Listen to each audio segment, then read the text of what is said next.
வட சென்னையில் ஆர்கே தொகுதி அம்மா நின்று ஜெயிச்சாங்களே, அந்த தொகுதி எம்எல்ஏ, திமுக எம்எல்ஏ. மக்கள் கேட்கிறான், வெள்ளத்தில் எங்க போன, ஏன் வந்து எங்களை பார்க்கல, அவன் ஒன்றும் கேட்கல, எனக்கு காசு கொடு பணம் கொடுன்னு கேட்கல. மக்கள் எல்லாம் கேட்கிறான், ஏன் எங்களை வந்து பார்க்கல, ஏன் எங்களை ஆறுதல் சொல்லல, எங்களை காப்பாற்றலாம் கேட்கிறான். கேள்வி கேட்டேன்னு போலீஸ் மடக்கிறான், கட்சிக்காரங்க மடக்கிறான், எகிரி எகிரின்னு போறான் அடிக்கிறதுக்கு.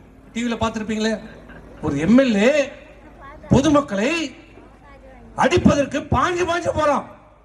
இதே அம்மா இருந்திருந்தான்னு வச்சுக்கோ, அந்த எம்எல்ஏக்கு நேரம் ஆர்த்தோ ஹாஸ்பிட்டல் இருந்திருப்பாரு. இவன் ஆட்சியில் நடக்குமா?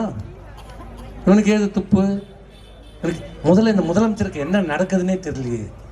நாட்டில் என்ன நடக்குது, என்ன மக்களுக்கு என்ன பிரச்சனை, எதுவுமே தெரியல. சொல் புத்தியா இருக்கணும், இல்ல சுய புத்தியா இருக்கணும், இல்ல சொல் புத்தியாக இருக்கணும். ரெண்டும் கிடையாது. வெறும் களிமண். ஒன்றும் இல்லை இந்த ஆட்சியில், யாருக்குமே இல்லை. ஏன் ஒருத்தர் மட்டும் சொல்ல, யாருக்குமே கிடையாது. ஆணவத்தில் இருக்கிறாங்க, அகம்பாவத்தில் இருக்கிறாங்க. அமைச்சர், நான் அமைச்சர்னா ஏய் 5 வருஷம் 2026 திருப்பி இந்த மக்கள் கிட்ட தான் வந்து நீ ஓட்டு கேட்கணும். அந்த மக்களை பார்த்து அடிப்பேன் உதைப்பேன்ற. எங்கிருந்து வரும் உனக்கு இந்த ஆணவம்? ஒரு சாராயம் விற்கிற நீ, உனக்கே இந்த ஆணவம்னா எங்களுக்கு எவ்வளவு இருக்கும்?